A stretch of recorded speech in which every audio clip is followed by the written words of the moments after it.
C'est un terrain très glissant. Ouais.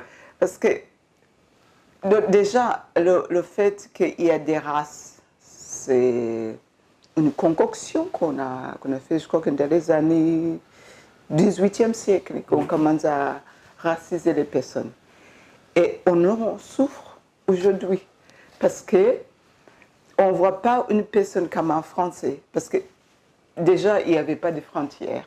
On a décidé de faire toutes ces frontières. Donc maintenant, on dit celui est français, celui est... Mais maintenant, on rajoute celui est noir, celui est pas. Et après, on ne sait plus qui est noir, qui est français, parce que les gens continuent à vivre plus ou moins comme on a toujours fait. Et on voyageait, on montait de le nord, on redescendait en fonction du climat ou des guerres ou des sécheresses, des choses comme ça, qui fait qu'on a toujours bougé. Mais aujourd'hui, comme on a fait toutes ces frontières-là, on ne sait plus bouger. Et donc, la personne, la fille, elle était française, hein, une blanche, qui m'a dit, pour moi, tu n'es pas noire. Donc là, tu dis, elle n'a pas dit ça quand même. Mais il n'y en a pas qu'elle. En France, on m'a déjà dit ça. Et ça doit être un compliment. Donc, la question, on dit, qu'est-ce que ça veut dire d'être noir? Qu'est-ce que ça veut dire d'être français? Par exemple, mon livre à la FNAC, il est dans la colonne africaine, asienne.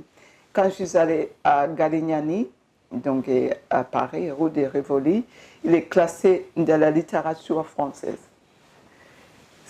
C'est parce qu'on a créé des races, des séparations, qu'on ne sait plus comment, qui est qui.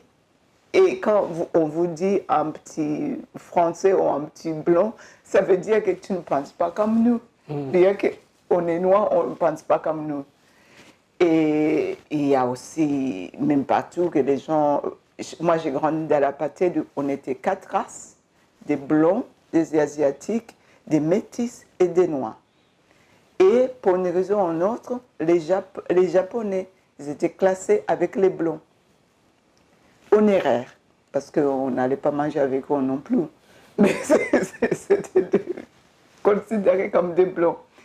Mais après, il y avait toujours des problèmes. Qui est métis, qui n'est pas métis? Qui est métis, qui est blanc, qui est vraiment blanc, qui est un peu... on a des doutes. Et je crois que le fait que j'ai grandi dans l'apartheid,